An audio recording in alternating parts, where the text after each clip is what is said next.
What is going on, you guys? I hope you guys are having a pretty good day. And today I'm going to be reviewing the final Fast and Furious film before I have to do my ranking, and that is the spin off movie Hobbs and Shaw. I have a special relationship with this movie because this is a film that I had seen. This was actually the first Fast and Furious film I ever saw in theaters. Because growing up, I never hated Fast and Furious because I didn't get into the franchise till like 8 months ago.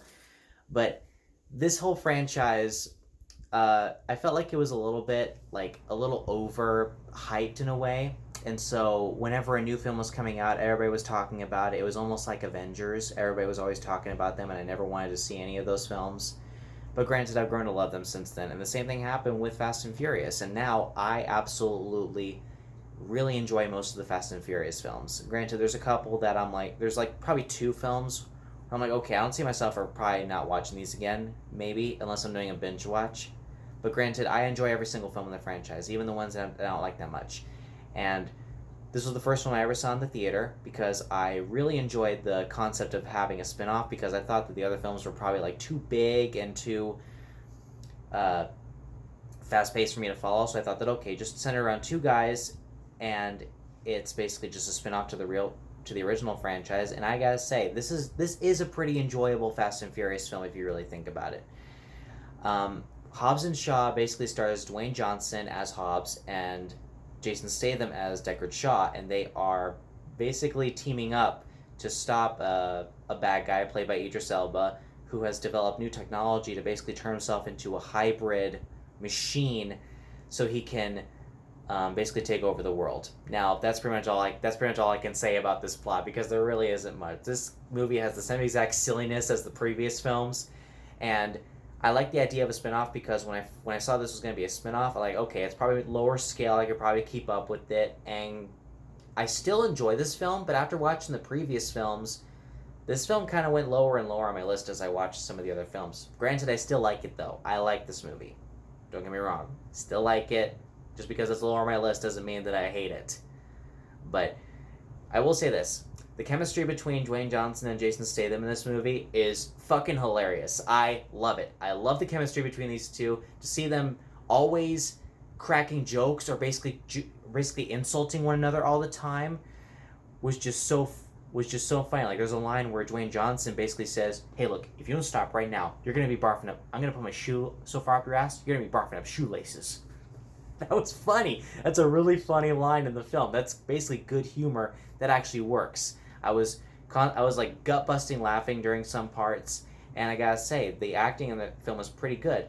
The action in the film is pretty good as well. I don't think it's anything to really write home about, especially with the previous installments. But when it comes to Fast and Furious, you kind of have to go over the top. Like, there's a scene where that involves a helicopter, and they're attaching cars to one another, and the cars are constantly being pulled up, and then they attach another car, and then it's like a helicopter is pulling four cars at once, and it's a pretty intense scene. And I like the machine moments where, like, Idris Elba, before someone's about to punch him, he can actually tell how much of a threat level somebody is and how hard the punch is going to be if he hits them. That was pretty a genius idea. And I will say that he was a bad guy in the film who basically got his hands dirty a lot. Like, he was more hands-on than Charlize Theron was in F9, so if anything, this is a better film than F9 because of the villain alone. And, like, I don't want to give too much away about this film, especially if you haven't seen it, because this is such an enjoyable piece of filmmaking, and it's nothing to write home about, especially from the previous installments. I still think Fast 5 might be my favorite, or maybe even 6, who knows. But granted, this film is very enjoyable. If you really want to check out a spin-off, especially something that's lower scale with these two actors, and watch them crack jokes, which is my favorite part of the film. I like that more than the action scenes by far. Just seeing these two, Jason Statham and The Rock, basically insulting each other for a lot of the film. That's really what I went to the movie for, is just to see them insult each other all the time. It's hilarious. I freaking loved it. But granted, this isn't a perfect movie, but it is better than majority of the action films that we get because of their performances alone. So I'm gonna give Hobbs and Shaw a B. So guys, thank you very much for watching. Look forward to my next video, which will be a ranking of all 10 Fast and Furious films that we have ever gotten, including F9. Guys, I'm sorry if it's late, But guys, I got it to you as quickly as I could. So guys, thank you very much for watching. Subscribe, like, share with your friends. I'll see you guys next time.